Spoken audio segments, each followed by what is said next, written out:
Ankleshwar GIDC જલધારા ચોકડી પાસે આવેલ આર્ટ એન્ડ કોમ્પ્લેક્સમાં રામ ગ્રુપની નવી ઓફિસનું ભવ્ય ઓપનિંગ કરવામાં આવ્યું હતું। આ પ્રસંગે રામ ગ્રુપના સંચાલકો, વેપારીઓ, શુભેચ્છકો તેમજ સ્થાનિક આગેવાનોની મોટી સંખ્યામાં ઉપસ્થિત રહ્યા હતા। ઓફિસ ઓપનિંગ નિમિત્તે શુભ મુહૂર્તમાં પૂજા અર્ચના તથા રિબિન કટિંગ કરવામાં આવી હતી। રામ ગ્રુપ દ્વારા અંકલેશ્વર જીઆઈડીસી વિસ્તારમાં ઉદ્યોગ અને વ્યવસાય ક્ષેત્રે વધુ સુવિધાઓ અને વિશ્વસનીય સેવાઓ ઉપલબ્ધ કરવાનો સંકલ્પ વ્યક્ત કરવામાં આવ્યો હતો। हाजर रहेला मेहमानों राम ग्रुप की प्रगति और उज्जवल भविष्य માટે શુભકામનાઓ પાઠવી હતી। नमस्कार। पिछले 25 साल से Shri Ram group charitable trust यहाँ पर कार्यरत है। अंकलेश्वर और हासोट में भरूच जिला की धरती पे काम करते हैं।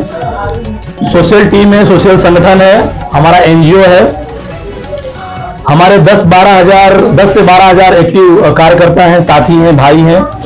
हम हर अपना कार्य संवैधानिक रीत से करते हैं। जहां पर असंवैधानिक काम होता है, जहां पे सरकार के नियमों का उल्लंघन होता है, वहां पे राम ग्रुप हस्तक्षेप करती है और करती रहेगी। यह मंच, यह संगठन नॉन पॉलिटिकल है और हर साल 15 अगस्त स्वतंत्रता दिवस और 26 जनवरी गणतंत्रता दिवस पे हम बाइक रैली, एकता रैली संगठन के साथ निकालते हैं, जिसमें 10 से 12,000 बच्चे साथी आते हैं। इस बार इस ऑफिस की ओपनिंग हुई है इस साल, इसलिए हम लोगों के लिए बहुत खुशी की बात है।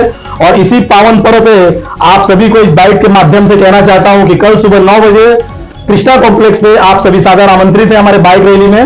और बाइक रैली खत्म होते ही हम सभी साथ में भोजन करेंगे। आप सभी के आगमन तक का इंतजार रहेगा। जय संविधान, जय सिया राम।